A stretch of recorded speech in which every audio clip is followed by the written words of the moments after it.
Hello guys, ഇന്ന് നമ്മൾ നോക്കാൻ പോകുന്ന തമിഴിൽ ഈ അടുത്തിറങ്ങിയ കിടിലൻ ആക്ഷൻ മൂവിയായ ബ്ലാസ്റ്റ് സിനിമയാണ്. ഈ വീഡിയോയ്ക്ക് നമ്മുടെ ടാർഗറ്റ് വെറും 30 ലൈക്സ് ആണ്. സോ ചാനൽ ആദ്യമായാണ് കാണുന്നതെങ്കിൽ സബ്സ്ക്രൈബ് ചെയ്യാൻ മറക്കല്ലേ. അപ്പൊ നമുക്ക് കഥയിലോട്ട് പോവാം. കഥ തുടങ്ങുന്നത് 2004 ഒരു ചേച്ചി ഇന്ന് തയ്ച്ചുകൊണ്ടിരിക്കുകയാണ്. അപ്പോൾ ഒരുത്തം വന്ന് ചോദിക്കുന്നുണ്ട് ചേട്ടൻ എവിടെയെന്ന്. ചേട്ടൻ അപ്പം അപ്പുറം ഉണ്ടെന്ന് പറയുന്നു. അവൻ അങ്ങോട്ട് ചെന്ന് നോക്കുമ്പോൾ അവിടെ പിള്ളേരെ കരാട്ട പഠിപ്പിക്കുന്ന ഒരു സാറിനെയാണ് കാണിക്കുന്നത്. അതാണ് നമ്മുടെ നായകൻ.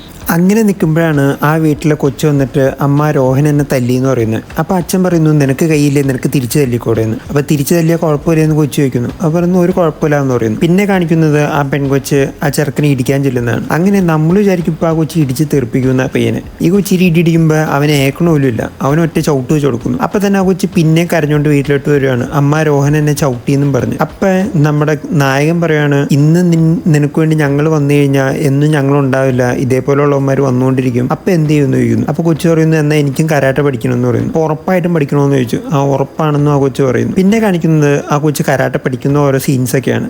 അങ്ങനെ ആ കൊച്ച് കരാട്ടയിൽ ഇമ്പ്രൂവ് ചെയ്യുന്നത് നമുക്ക് കാണാൻ പറ്റും. ആ കൊച്ച് കുറേ സ്ട്രെങ്ത് കൂട്ടുന്നു. അങ്ങനെ ഫുള്ളൊരു സെറ്റപ്പ് ആവുന്നു. എന്നിട്ട് ആ കൊച്ച് നേരെ ചെല്ലുന്നത് ആ കൊച്ചിനെ ആദ്യം ചവിട്ടിയ രോഹന്റെ അടുത്തേട്ടാണ്. എന്നിട്ടും അവിടെ പോയിട്ട് നല്ല ഇടി വെച്ച് കൊടുക്കുന്നു. കാരണം കരാട്ട അത്രയ്ക്ക് വശമായി ഈ കൊച്ചിന്. അങ്ങനെ ഇടിച്ച് ആ പയ്യനെ തോപ്പിക്കുകയാണ്. പിന്നീട് ഓരോ ദിവസവും ഓരോ പിള്ളേരുടെ അമ്മമാർ വരുവാണ്. ഇത് എൻ്റെ മോൻ്റെ തലയിരിക്കണം നോക്ക്, കൈ ഇരിക്കണം നോക്കുന്നത്. കാരണം ഈ കൊച്ചി ഇടിച്ച് പൊട്ടിച്ചാണ് അതൊക്കെ. അങ്ങനെ ഫൈറ്റ് ചെയ്യേണ്ട സ്ഥലത്തല്ലാണ്ട് ഫൈറ്റ് ചെയ്യില്ല എന്നും പറഞ്ഞ ആ കൊച്ചിൻ്റെ അമ്മ ആ കൊച്ചിൻ്റെ കാലൊരു ഇത് കെട്ടി കൊടുക്കുന്നുണ്ട്. പക്ഷെ അച്ഛൻ പറയണു ആരോണിയിൽ ഇടിച്ചോളെ. അങ്ങനെ ഒരു വട്ടം ബോക്സിംഗ് അല്ല കരാട്ട ടൂർണമെന്റിൽ ഈ കൊച്ച് തോറ്റു പോവുകയാണ്. അങ്ങനെ ആ രാത്രി അച്ഛൻ മോട്ടിവേഷൻ കൊടുക്കുകയാണ്. ഞാനും ലൈഫിൽ ഒരു വട്ടം തോറ്റിട്ടുള്ളൂ, അന്ന് എനിക്ക് ഉറക്കം വന്നില്ല, പിന്നീട് ഞാൻ ഒരിക്കലും തോറ്റിട്ടില്ല, അതേപോലെ എന്നെ പോലെ നീ ഒരിക്കലും ഇനി തോക്കില്ല. അങ്ങനെ ആ കൊച്ച് ആ കരാട്ട ടൂർണമെന്റ് ജയിക്കുകയാണ്, കപ്പ് ഓടിക്കുന്നു. എന്നിട്ട് ആ കൊച്ചും അതിന്റെ ചിറ്റപ്പനും കൂടെ ഫുഡ് കഴിച്ചുകൊണ്ടിരിക്കുമ്പോൾ ചോദിക്കുന്നു അച്ഛൻ ആരാ കരാട്ട പഠിപ്പിച്ചെന്ന് ചോദിച്ചു. അപ്പൊ പറയും അച്ഛൻ്റെ അച്ഛൻ എന്ന് പറയും.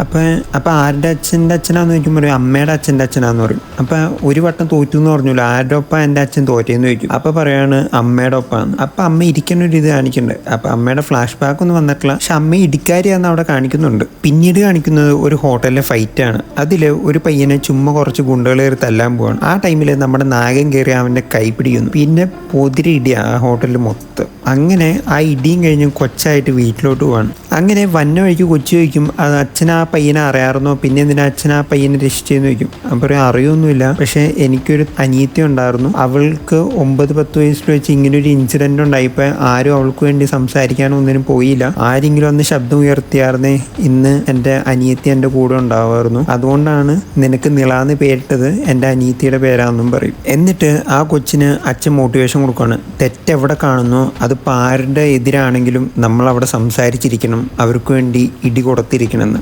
അങ്ങനെയാണ് നമ്മൾ ടൈറ്റിൽ എഴുതി കാണിക്കുന്നത് ബ്ലാസ്റ്റ്. പിന്നീട് കാണിക്കുന്നത് ആ പെൺകൊച്ച് വലുതായി. അങ്ങനെ ബസ്സിൽ പോയിക്കൊണ്ടിരിക്കുമ്പോൾ ഒരു അമ്മ ഒരു പൊളിറ്റിക്കൽ പാർട്ടി ലീഡറിനെ വിളിച്ചു പറയാണ് എൻ്റെ ഭർത്താവ് മരിക്കുന്നതിന് മുമ്പ് കുറച്ച് സ്ഥലം വാങ്ങി വെച്ചിട്ടുണ്ടായിരുന്നു എൻ്റെ മോളുടെ കല്യാണത്തിന് വേണ്ടി, പക്ഷെ ഇപ്പോൾ കുറെ ഗുണ്ടകൾ ഭർത്താവ് മരിച്ചതിനിപ്പോൾ ആ സ്ഥലം കൈക്കലാക്കാൻ നോക്കുകയാണ്, ആ സ്ഥലത്തിന്റെ പേപ്പർ കൊടുത്തില്ലെങ്കിൽ എൻ്റെ മോളെ കൊല്ലുമെന്നാ പറയണേന്ന് പറഞ്ഞു. അപ്പൊ ആ പൊളിറ്റിക്കൽ പാർട്ടിയുടെ ലീഡർ പറയുന്നു അതങ്ങ് കൊടുത്തേരെ, അയാളൊക്കെ വലിയ ആൾക്കാരാ, അപ്പൊ നിങ്ങൾക്ക് ഇമ്മ വിഷയം വരണ്ടെന്നൊക്കെ പറയുന്നു. എന്നിട്ട് അയാൾ രണ്ടുപേരുടെ ഒപ്പം ഇന്ന് ചിരിക്കുകയാണ്, കാരണം ഇതൊക്കെ എവിടം വരെ പോകാനാന്നൊക്കെ ചോദിച്ചു. എന്നിട്ട് ആ അമ്മ ആ പേപ്പർ കൊടുക്കാൻ പോകുമ്പോഴാണ് ഇവള് അങ്ങോട്ട് വരുന്നത്. ഇവള് ആ ബസ്സിലുണ്ടായിരുന്നു, അത് കാണിക്കുന്നുണ്ട്. ഇവള് എന്നിട്ട് അവിടെയുള്ള എല്ലാവരും പിടിച്ചിടിച്ചിട്ട് പറയുന്നു പാവങ്ങൾക്ക് ആരും ഇല്ലാന്ന് ഓർത്ത് ചൂഷണം ചെയ്യാന്ന് ഓർക്കണ്ട, ഞാൻ അതിന് സമ്മതിക്കില്ല എന്ന്. അങ്ങനെ ഇടിയൊക്കെ കഴിഞ്ഞ് പോകാൻ നേരത്ത് അമ്മ ചോദിക്കുകയാണ് മോൾക്ക് എന്നെ അറിയുപോലില്ലല്ലോ, പിന്നെന്തിനാ ഇതൊക്കെ ചെയ്തതെന്ന്. അപ്പൊ അവള് ചിരിച്ചിട്ട് നടന്നു പോവുകയാണ്. നമുക്കറിയാലോ കാരണം എന്താന്ന്.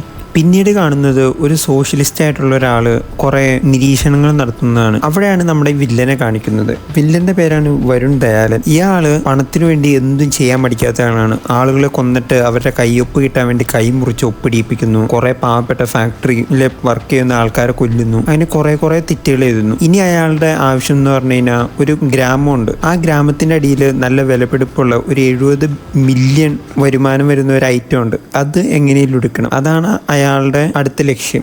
അതിനെതിരാണ് ഈ സോഷ്യലിസ്റ്റ് ആയിട്ടുള്ള ആള് ചെയ്യാൻ നോക്കുന്നത്. പക്ഷെ വരുൺ ദയാലായ വില്ലന് ഇയാളെ പറ്റിയുള്ള ഇൻഫോർമേഷൻ കിട്ടിക്കഴിഞ്ഞു. പിന്നെ നമ്മുടെ നായകിയുടെ ഡെയിലി റുട്ടീനാണ് കാണിക്കുന്നത്. ആദ്യം വീട്ടിൽ നിന്ന് സന്തോഷമായി ഫുഡ് കഴിച്ചിറങ്ങുന്നു, എന്നിട്ട് ഒരു ഓഫീസിൽ പോയി ജോയിൻ ചെയ്യുന്നു. അവിടെ ന്യൂ റിക്രൂട്ടാണ്, അതുകൊണ്ടൊരു പയ്യൻ എല്ലാ കാര്യങ്ങളും പറഞ്ഞു കൊടുക്കുന്നു. അതിനുശേഷം ഇവള് മെഡിക്കൽ സ്റ്റോറിൽ വന്ന് നിൽക്കുന്നു. അതിനുശേഷം പിള്ളേർക്ക് കരാട്ടെ എടുത്തു കൊടുക്കുന്നു. ഈ സമയത്ത് നമ്മുടെ അച്ഛനായ നായകനും ഈ കാര്യങ്ങളൊക്കെ ചെയ്യുന്നുണ്ട്, പിള്ളേർക്ക് കരാട്ട കാര്യങ്ങളൊക്കെ പഠിപ്പിച്ചു കൊടുക്കുന്നുണ്ട്.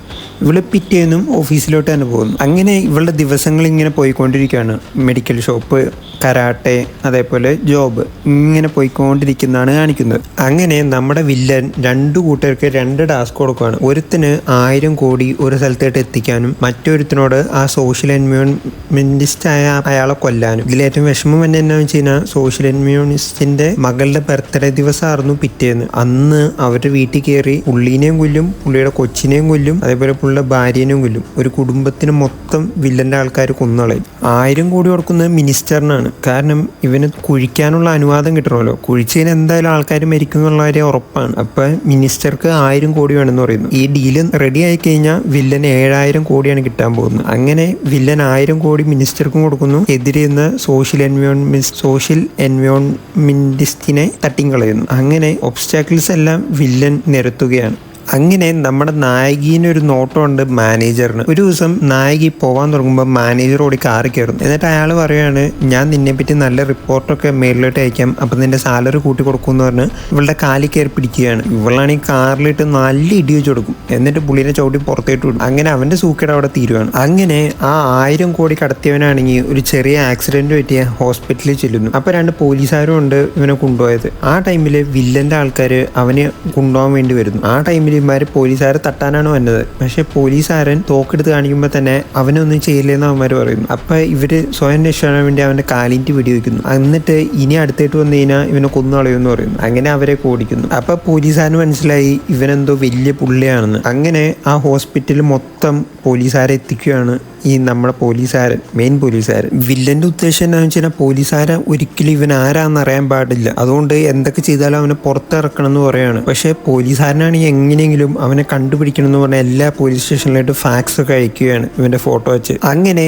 നമ്മുടെ നായികി ആദ്യം ഒരു സ്ഥലത്ത് പോയിട്ട് ആ അമ്മയ്ക്ക് വേണ്ടി കുറച്ചു നേരം തല്ലാനുള്ളത്. അവര് വന്ന് നമ്മുടെ നായികയുടെ അമ്മേനോട് പറയാണ്, എപ്പോഴും നിങ്ങളുടെ മോള് കുറെ വിഷയം ഉണ്ടാക്കുവാണ്, ഇനി വിഷയം വന്നാൽ ഈ പുള്ളിയെ പ്രൊട്ടക്ട് ചെയ്യാൻ പറ്റില്ല. അങ്ങനെ അമ്മ കുറെ ചീത്ത പറയുന്നുണ്ട് നമ്മുടെ നായികീന്. പിന്നീട് നമ്മുടെ മെയിൻ പോലീസുകാരന് ഒരു കോള് വരുവാണ്, ആശുപത്രിയിലുണ്ടായിരുന്ന എല്ലാ പോലീസുകാരും ആക്രമിക്കപ്പെട്ടു എന്ന് പറഞ്ഞു. അങ്ങനെ നമ്മുടെ പോലീസുകാരൻ ചെന്നു.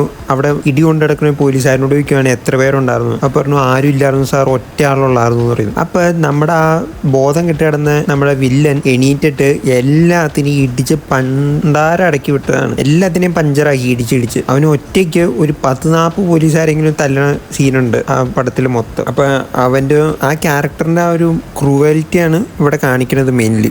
നമ്മുടെ മെയിൻ പോലീസുകാരൻ കാലിട്ട് വെടിവെച്ചായിരുന്നല്ലോ. അപ്പോൾ കുറച്ച് ഗുളിക കഴിച്ചില്ലെങ്കിൽ ആ കാല് പാരലൈസ് ആവുമെന്ന് പറയുന്നു. അങ്ങനെ ഗുളികയുടെ പേരും വാങ്ങുന്നു. പക്ഷേ ഡോക്ടറിന്റെ പ്രിസ്ക്രിപ്ഷൻ ഇല്ലാണ്ട് ഈ ഗുളിക ആരും കൊടുക്കാറില്ല. അപ്പോൾ വില്ലൻ പറയുന്നു, ആരെങ്കിലും പ്രിസ്ക്രിപ്ഷൻ ചോദിച്ചു കഴിഞ്ഞാൽ ഈ കത്തി എടുത്ത് കാണിച്ചോളാൻ പറഞ്ഞു വിടുന്നു. അങ്ങനെ നമ്മുടെ നായകന്റെ മോള് മെഡിക്കൽ ഷോപ്പിലായിട്ട് ഇല്ലാണ്. എന്നിട്ട് അച്ഛനെ വീട്ടിലോട്ട് പറഞ്ഞു വിടുകയാണ്, പോയി ഫുഡ് കഴിച്ചോളാൻ പറഞ്ഞു. അപ്പോഴാണ് നമ്മുടെ പുതിയ ഗുണ്ടയുടെ എൻട്രി. ഗുണ്ട നോക്കുമ്പോൾ 2 മെഡിക്കൽ ഷോപ്പുണ്ട്. ഒരെണ്ണത്തിലൊരാണും മറ്റേതിലൊരു പെണ്ണുമല്ലോ നമ്മുടെ നായികി. അപ്പോൾ ഗുണ്ട നോക്കുമ്പോൾ കുറച്ചുകൂടെ സേഫ് പെണ്ണിന്റെ അടുത്ത് അല്ലല്ലോ. അങ്ങനെ വില്ലൻ എന്നും മരുന്ന് വയ്ക്കുമ്പോൾ നമ്മുടെ നായികി പറയാണ്, ഇത് തരാൻ പറ്റില്ല, പ്രിസ്ക്രിപ്ഷൻ ഇല്ലാതെ. അപ്പൊ അവൻ കത്തിയെടുത്ത് വയ്ക്കുന്നു. അപ്പൊ അമ്മ പറഞ്ഞിട്ടുണ്ടായിരുന്നു, മോളെ ഇനിയും ഈ ഇടിക്കൊന്നും പോവാണ്ട് നടക്കുക. എന്നിട്ട് നായികി മനസ്സില്ലാ മനസ്സോടെ മരുന്നെടുത്ത് കൊടുക്കുകയാണ്. പക്ഷെ ഇവന്റെ സൂക്കേട് മാറിയില്ല. ഇവൻ പണ്ട് ഇവന്റെ കെട്ടിയോള് പറഞ്ഞായിരുന്നു എന്തോ പൈസ വേണമെന്നെന്തോ. അതുകൊണ്ട് നായികയുടെ മാലയും കൂടെ വേണമെന്ന് പറയുകയാണ് ഈ വില്ലൻ. പക്ഷെ നായിക പറയുന്നു മാല തരാൻ പറ്റില്ല എന്ന്. അപ്പൊ അവൻ കത്തിയെടുത്ത് അവളുടെ കഴുത്തിന് നേരെ ചൂണ്ടി നിൽക്കുകയാണ്. എന്നിട്ട് പിന്നെ പൊരിഞ്ഞിടിയാണ്. നമ്മുടെ പുതിയ ഗുണ്ടേനെ അവളെ ഇടിച്ച് പപ്പടാക്കണ്ട് അവിടെ ഇട്ട്. അങ്ങനെ അവന് പോലീസ് വന്ന് പിടിച്ചുകൊണ്ട് പോവാണ്. എന്നിട്ട് ഇവളോട് പറയുന്നു അച്ഛൻ വരുമ്പോ സ്റ്റേഷനിലോട്ട് വന്നൊരു FIR കൊടുക്കാൻ. അങ്ങനെ നമ്മുടെ വില്ലനല്ല കൊച്ചു ഗുണ്ടാന്ന് വിളിക്കാം നമുക്ക് ഇതിനെ. അവൻ ബാത്റൂമിൽ കയറിയെന്ന് വിളിക്കുകയാണ് മെയിൻ ഗുണ്ടയ്ക്ക്, അണ്ണ എന്നെ തൂക്കിയിട്ടുണ്ട്, മാല പൊട്ടിക്കാൻ നോക്കിയ കേസിൽ. അപ്പൊ ഞാൻ ഇതുവരെ ഒന്നും പറഞ്ഞിട്ടില്ല, പക്ഷെ ഒരു മെഡിക്കൽ ഷോപ്പിൽ പെണ്ണുണ്ട്, അവളെ FIR ഇടാൻ വരുമെന്ന്. അപ്പൊ നമ്മുടെ മെയിൻ വില്ലൻ ഓർക്കുകയാണ് FIR ഇട്ട് കഴിഞ്ഞാൽ ഈ ഗുളിക വാങ്ങിയതിന്റെ ഒക്കെ വന്ന് അവസാനം ഇവന് തൂക്കുന്നൊരു പേടി. അപ്പൊ എന്ത് ചെയ്യുന്നുള്ള ഇതിൽ നിൽക്കുകയാണ് അവിടെ നമ്മുടെ വില്ലൻ. അങ്ങനെ നമ്മുടെ ആദ്യം ആ സോഷ്യൽ എൻവയോൺമെന്റിസ്റ്റിനെ കൊന്നില്ലായിരുന്നോ, ആ ഗുണ്ടകൾ തന്നെ ഇവരുടെ വീട്ടിലും കയറി ഇവരെല്ലാം തീർക്കാനുള്ള മൈൻഡാണ് FIR ഇടുന്നതിന് മുമ്പേ. അങ്ങനെ ഇവരൊക്കെ പ്ലാൻ ഇട്ട് കൊല്ലാൻ പോകാൻ നിൽക്കുകയാണ്. അങ്ങനെ നമ്മുടെ ഗുണ്ട പറയാണ്, ഒരു ചെറിയ വീടല്ലേ, ഒരു 5 ഗുണ്ടയൊക്കെ മതി, അധികം പേരൊന്നും വേണ്ടാന്ന് പറയാണ്. അങ്ങനെ നമ്മുടെ 5 ഗുണ്ടകൾ വീടിൻ്റെ അകത്ത് കയറുകയാണ്. വീടിൻ്റെ കിടിലിനിടിയാണ്. അച്ഛനും മോളും അതിൻ്റെ ഇടയ്ക്ക് അമ്മയും. ഇടി എന്നൊക്കെ പറഞ്ഞാൽ നല്ല കിണ്ണനിടി, നമുക്ക് രോമാഞ്ചം വരും, അമ്മാതിരി ഇടിയാണ്. ഇങ്ങനെ ഇടിച്ചിട്ട് 3 എണ്ണം ചാവാറായി കിടക്കുവാണ്. ചത്തു എന്ന് പറയാൻ 2 ഒരുത്തൻ ചാവാറായി കിടക്കുവാണ്. അപ്പം 2 വിളിച്ചിരിക്കുക നമ്മുടെ മെയിൻ ഗുണ്ടയിൽ ഒരുത്തനൊക്കെ. ആ സമയത്ത് ഇവര് പേടിക്കുവാണ് ഇനി എന്ത് ചെയ്യുമെന്നൊക്കെ. അപ്പൊ പറയുന്നു ഇവരെല്ലാരും പുറകിലൊരു കുഴി ഉണ്ടാക്കണ്ട് തുടക്കത്തിൽ, അവിടെ കൊണ്ടുപോയി കുഴിച്ചിടാന്ന് പറയുന്നു. അപ്പൊ മറ്റുമാര് ചോദിച്ചാലും മറ്റുമാര് ഇതുവരെ കണ്ടിട്ടില്ലാന്ന്. അപ്പൊ ഇവള് ചോദിക്കും, നമ്മുടെ നായകന്റെ മോള് ചോദിക്കും, അപ്പൊ ഒളിച്ചിരിക്കണ 2 പേരെന്ന്. അപ്പൊ 3 പിന്നെ ഒളിച്ചിരിക്കണ 2 അവന്മാരെ കൂടി തട്ടിയിട്ട് നമുക്ക് കുഴിച്ചിടാന്ന് പറയുന്നു.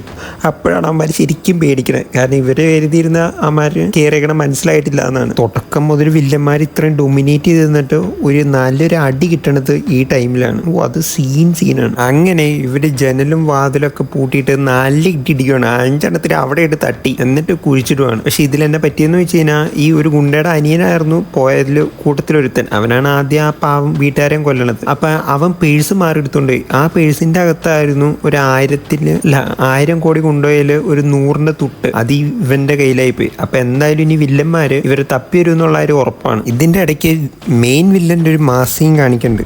കാരണം ഇവരുടെ ഈ പ്രൊജക്റ്റിനെ പറ്റി ഇവന്റെ കമ്പനി തന്നെ ഒരുത്തൻ ചോർത്തി കൊടുക്കുന്നുണ്ട്. അവനായിട്ട് തല്ലി കൊല്ലുന്നത്. അങ്ങനെ അച്ഛനും മോളും കൂടെ പോലീസ് സ്റ്റേഷനിൽ പോയി പറയുകയാണ്, ഞങ്ങൾക്ക് കേസൊന്നും വേണ്ട സാർ, ഞങ്ങൾക്ക് പേടിയാവുന്നു സാർ, ഇങ്ങനത്തെ ഗുണ്ടകളായിട്ടുള്ള ഒരു വിഷയം വേണ്ട എന്നൊക്കെ പറഞ്ഞ് ഇവരെ കേസ് വേണ്ടാന്ന് വെക്കുകയാണ്. കാരണം കേസ് കാര്യങ്ങളായിട്ട് ചെന്ന് കഴിഞ്ഞാൽ ഒരു 5 തട്ടി വീടിന് പുറകെ താത്തിയിട്ടുണ്ടല്ലോ, അതെങ്ങാനും പൊക്കിയാലോ എന്ന് ഓർത്താണ്. നമ്മുടെ ഗുണ്ടകളുടെയൊക്കെ വിചാരം പോലീസുകാരൻ പിടിച്ചേക്കണേന്നാ. മറ്റേ വീട്ടിലോട്ട് പോയി 5 ഗുണ്ടകളെയൊക്കെ. പക്ഷെ പോലീസുകാരനെ അറിയുമല്ലോ. പാവം പോലീസുകാരന്റെ ഫാമിലിനെ ആണെങ്കിൽ ഈ വില്ലന്മാരുടെ അടുത്ത് ടോർച്ചർ ചെയ്യുകയാണ്, കയ്യിലോട്ട് സ്ക്രൂ ഡ്രൈവർ അടിച്ച് കയറ്റിയൊക്കെ. എന്നിട്ട് ഗുണ്ട പോലീസുകാരനെ വിളിക്കുമ്പോൾ പോലീസുകാരൻ പറയുകയാണ്, ഞാൻ നിന്റെ അനിയനെ ഒന്നും പിടിച്ചിട്ടില്ല, ഇത് വേറെ ആരോ ചെയ്താ, നീ എൻ്റെ പിള്ളേനെ ദ്രോഹിക്കല്ലേ, ഞാനല്ല എന്നൊക്കെ പറയുന്നുണ്ട്. പക്ഷെ ഗുണ്ട അതൊന്നും കേൾക്കണില്ല. അങ്ങനെ നിൽക്കുമ്പോഴാണ് ഒരു പോലീസുകാരൻ, ഈ മറ്റേ പോലീസുകാരൻ കാലിൽ വെടിവെച്ചവനില്ലേ ആദ്യം തൂക്കിക്കൊണ്ടുപോയ വില്ലൻ, അവന്റെ ഫ്ലാഷ് ബാക്ക് പറയണേ. അവൻ ഭയങ്കര വില്ലനാണ്. അവൻ ഒറ്റയ്ക്കാണ് എല്ലാ കാര്യവും ചെയ്യുള്ളൂ. 16 പോലീസുകാര് അവനെ എൻകൗണ്ടർ ചെയ്യാൻ പോയിട്ട് 16 പേരെ ഇവൻ വെടിവെച്ച് വന്നതാണ്. സോ അവനെതിരെ ഒരു പോലീസുകാരും ഇതുവരെ പോയിട്ടില്ല എന്നൊക്കെ വിളിച്ചു പറയുകയാണ്. പിന്നെ അവൻ്റെ ഒരു മാസ് സീനാണ്. അവനൊരു മെഡിക്കൽ ഷോപ്പിൽ പോകുന്നു, ഇവൻ ഗുളിക വാങ്ങി കഴിക്കുന്നു, ആ പാവം ചേർക്കൻ്റെ തലവെട്ടി കളയുന്നു. അങ്ങനെ ഒരു ബിൽഡപ്പോടെ കൊടുത്തിട്ടുണ്ട് നമ്മുടെ വില്ലന്. അങ്ങനെ പിന്നീട് കാണിക്കുന്നത് നമ്മുടെ കരാട്ട കുടുംബം ഉണ്ടല്ലോ, നമ്മുടെ നായകൻ്റെ ഫാമിലി. അവർ പറയുകയാണ്, നമ്മൾ കാരണം വേറെ ഏതോ പാവം പോലീസുകാരൻ്റെ കൊച്ചും കെട്ടിയോളും കൂടെ ആപത്തിലായിക്കോണ് അവരെ രക്ഷിക്കണമെന്ന്. അങ്ങനെ ഇവരും ഈ കേസിലായിട്ട് ഇൻവോൾവ് ആവുകയാണ്. അങ്ങനെ നമ്മുടെ കൊടൂര വില്ലൻ നേരെ പോകുന്നത് നമ്മുടെ കരാട്ട മാസ്റ്ററിന്റെ വീട്ടിലോട്ടാണ്. അവിടെയാണെങ്കിൽ നമ്മുടെ നായകനില്ല താനും, പുള്ളി പുറത്തു പോയേക്കുക. ഇവൻ വരുമ്പോ ആ വീട്ടിലുള്ളത് നമ്മുടെ നായികയും നായികയുടെ അമ്മയും മാത്രമാണ്. 2 പേരും കരാട്ടക്കാരനാണ്. പക്ഷെ വില്ലൻ കുറച്ച് കൂടുതൽ ടെററാണല്ലോ, എന്ത് നടക്കുമെന്ന് നോക്കാം. അങ്ങനെ നമ്മുടെ വില്ലൻ അണ്ണൻ വീട്ടിൽ കയറി. ഇവിടെയാണെങ്കിൽ അമ്മയും മോളും മാത്രം. ഇവര് വേഗം ടിവിയുടെ സൗണ്ട് കൂട്ടി, കാരണം ഇവനെ കൂടെ ഇവിടെ ഇട്ട് തട്ടണമല്ലോ. അതേപോലെ ഈ പെണ്ണ് പറഞ്ഞു ഇവൻ എന്തായാലും ആ പോലീസുകാരന്റെ ഭാര്യയും മോനും എവിടെയാണെന്ന് അറിയാതിരിക്കുന്നു. അങ്ങനെ ഇടി തുടങ്ങുമ്പോൾ ആദ്യമൊക്കെ കുറെയൊക്കെ നമ്മുടെ അമ്മയും മോളും ഇടിക്കുന്നുണ്ടെങ്കിലും പിന്നെ വില്ലൻ കീച്ചിന് ഇടിയൊക്കെ ഇടിക്കുന്നുണ്ട്. അതിന്റെ ഇടയ്ക്ക് ഒരു പുള്ളി വിളിക്കുവാണ്, ഇതെന്താ ഈ വീട്ടിൽ ഇത്രയും ടിവിക്ക് സൗണ്ട് കൂട്ടി വെച്ചേക്കണേ, ആ സൗണ്ട് കുറയ്ക്കാൻ പറയാം. അപ്പോഴാണ് നമ്മുടെ നായകന് മനസ്സിലാവണേ ആരോ പിന്നെയും വീട്ടിൽ കയറിയിട്ടുണ്ട്. നായകനും ആ ടൈമിൽ വരാൻ നോക്കുന്നുണ്ട്. അങ്ങനെ ഇടി നടന്നുകൊണ്ടിരിക്കുകയാണ് വില്ലനും അമ്മയും മോളുമായിട്ട്. അങ്ങനെ നായകൻ വരുമ്പോഴേക്കും വില്ലൻ ഭാര്യനെയും മോളിനെയും നല്ല ഇടി കൊടുത്തിട്ടേക്കുവാണ്. അങ്ങനെ നായകൻ കുറച്ച് ഇടിയൊക്കെ കൊടുക്കുന്നുണ്ട്. പക്ഷെ നായകനെ ഇടിച്ച് തോപ്പിക്കുന്നു നമ്മുടെ വില്ലൻ മച്ചാൻ. കുറച്ച് വിഷയമാണ് ഇവൻ. എന്നിട്ട് നമ്മുടെ അമ്മേനെ കൊല്ലാൻ പോകുമ്പോഴാണ് നമ്മുടെ ആദ്യം കാണിക്കേണ്ട ഒരു അനിയൻ കുട്ടനെ. പക്ഷെ അവനൊരു തടിയനും അങ്ങനെ ഈ കരാട്ടേനെ പറ്റി വലിയ പിടുത്തൊന്നുമില്ല നമുക്ക് തോന്നുന്നത്. പക്ഷേ അവനും കുറച്ച് വിഷയമായിരുന്നു.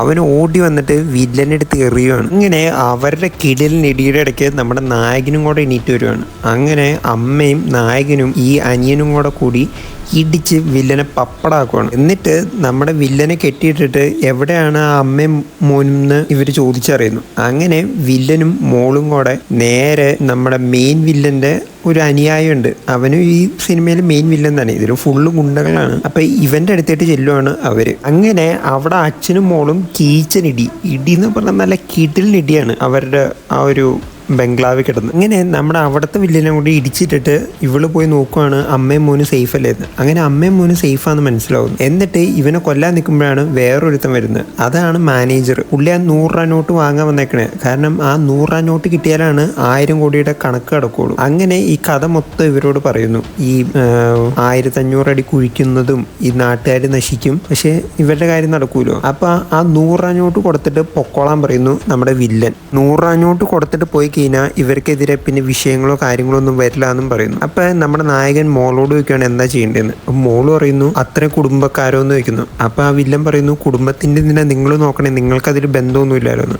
ആ പറയുന്നു ഇപ്പൊ ഞങ്ങൾ വന്ന് രക്ഷിക്കാൻ വന്ന അമ്മയും മോനും ഞങ്ങൾ തമ്മിൽ എന്ത് ബന്ധമുണ്ടായിട്ട് രക്ഷിക്കാൻ വന്ന്, അങ്ങനെ 1300 വരെ കൊല്ലാൻ പറ്റില്ല എന്ന് പറയുന്നു. 1300 കുടുംബങ്ങളെ. അങ്ങനെ ആ ഗ്രാമത്തിന്റെ കുറച്ച് ഇമോഷണൽ സീൻസ് ഒക്കെ കാണിക്കുകയാണ്. അവിടെ കല്യാണവും അവിടെ നടക്കുന്ന ആൾക്കാരുടെ ജീവിതവും കാര്യങ്ങളൊക്കെ. അപ്പോൾ അവരൊക്കെ മരിക്കൂലോ എന്നുള്ള ഇത് വരുമ്പോൾ നമുക്കൊരു വിഷമം തോന്നുന്നുണ്ട്.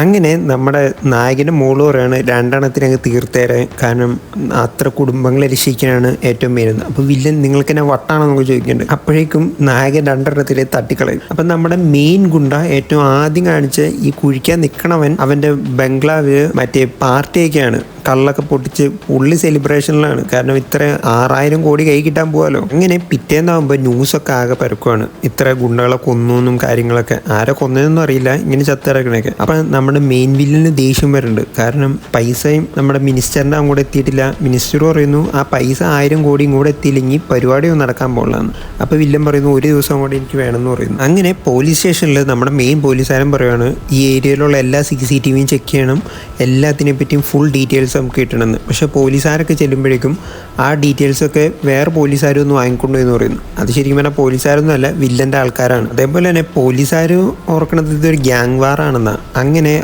ചത്തവരുടെ അടുത്തുനിന്നൊന്നും ഒരു ഫിംഗർ പ്രിൻ്റ് പോലും കിട്ടിയിട്ടില്ല എന്നും പോലീസ് സ്റ്റേഷനിൽ വന്നൊരു പോലീസുകാരൻ പറയുകയാണ്. അങ്ങനെ വീട്ടിലെത്തി കഴിയുമ്പോൾ അമ്മയ്ക്കൊക്കെ ഭയങ്കരമായിട്ട് പേടിയാവുകയാണ്. കാരണം ഇത്ര പേരെ ഒരു രാത്രി ഇങ്ങോട്ട് തട്ടി, ഇനിയിപ്പോൾ ആർക്ക് വരുമെന്ന് അറിയില്ല. അങ്ങനെയൊക്കെ പറയുമ്പോൾ നമ്മുടെ നായകൻ അച്ഛൻ പറയുകയാണ് ഇനി ഒരുത്തിനോടെ ചാവണം, എന്നാലാണ് ഇതൊക്കെ തീരുള്ളൂ എന്ന്. ആ ടൈമിൽ നമ്മുടെ വില്ലൻ്റെ ആൾക്കാർ CCTV ഫൂട്ടേജ് വെച്ച് ഒരുമാതിരി കണ്ടുപിടിച്ച് കഴിഞ്ഞു ആരൊക്കെയാന്നുള്ളത്. അപ്പോൾ അച്ഛനും മോളും സ്കൂട്ടറിൽ പോണ ആ CCTV കാണും. അപ്പോൾ വില്ലനൊരു ഐഡിയ കിട്ടി ആരാണ് എതിരാളി എന്ന്. പക്ഷെ വില്ലൻ ആ അച്ഛനും മോളെ കണ്ടപ്പോൾ പറയാണ് ഇവരാവാൻ വഴിയില്ല, ബാക്കിയുള്ള ആ കൂടെ പാസ് ചെയ്ത കുറച്ച് യാത്രക്കാരുണ്ട്, അവരെയൊക്കെ എടുത്തുകൊണ്ട് വരാൻ പറയുകയാണ്. അപ്പം നമ്മുടെ മറ്റേ ഫാമിലിയിൽ നമ്മുടെ കൊടൂര വില്ലനിലായിരുന്നു ഒറ്റയ്ക്ക് വന്നവൻ, നമ്മുടെ റോക്കി ബൈ സെറ്റപ്പിൽ വന്നവൻ, അവനെ കൊല്ലാണ്ട് വെച്ചിട്ടുണ്ട്. അപ്പം ഇനി ഇവനെ എന്ത് ചെയ്യുമെന്ന് ചോദിക്കുന്നു. അങ്ങനെ നമ്മുടെ റോക്കി ബായ് എന്ന് വിളിക്കാനൊന്നും പറ്റില്ല, എന്നാലും ഒറ്റയ്ക്ക് വഴി വെട്ടി വന്നവൻ അവനെ ജീവനോടുകൂടി കുഴിച്ചിടുവാണ്, വായൊക്കെ പൊത്തി.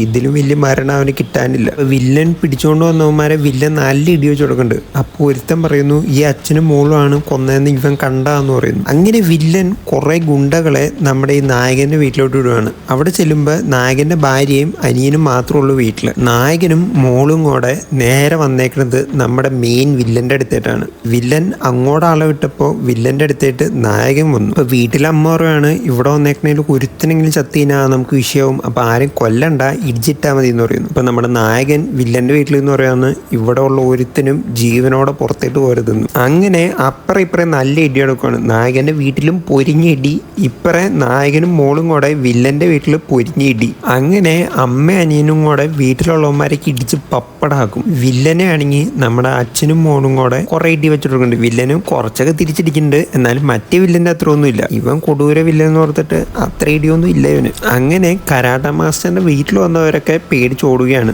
ആ ഗുണ്ടകളൊക്കെ. നമ്മുടെ വില്ലന്റെ വീട്ടിലാണെ നായകൻ ഒരു വടിവാളായിട്ട് വില്ലന്റെ അടുത്തായിട്ട് എല്ലാം ഉണ്ട്. ഇപ്പൊ വില്ലൻ ചോദിക്കുവാണ് നിങ്ങൾ എന്തിനാ എന്നെ കൊല്ലാൻ വരുന്നത്, നിങ്ങളൊക്കെ ആരാ, ഞാൻ നിങ്ങൾ എന്താ ചെയ്തേക്കണേന്ന്. അപ്പൊ ഇവരെ ഫ്ലാഷ് ബാക്ക് കാണിക്കുകയാണ്. കാരണം ആരെന്ത് ചെയ്താലും ഇവര് പ്രതികരിക്കുന്നല്ലോ തുടക്കമേ അച്ഛൻ പറഞ്ഞത്. ആ ഒരു ഇതിൽ തന്നെയാണ് ഇപ്പോഴും മോളും അച്ഛനും നിൽക്കുന്നത്. അപ്പൊ ആ ഗ്രാമത്തിലെ ഓരോ ആൾക്കാർക്ക് വേണ്ടിയാണ് ഇവർ ഈ വില്ലനെ കൊല്ലാൻ പോണത്. അങ്ങനെ കഥ തീരുന്നത് കിഡിലിനൊരു വെട്ടോടെ കാണിച്ചിട്ടാണ്. അപ്പോഴാണ് ടൈറ്റിൽ പിന്നെ വരുന്നത്.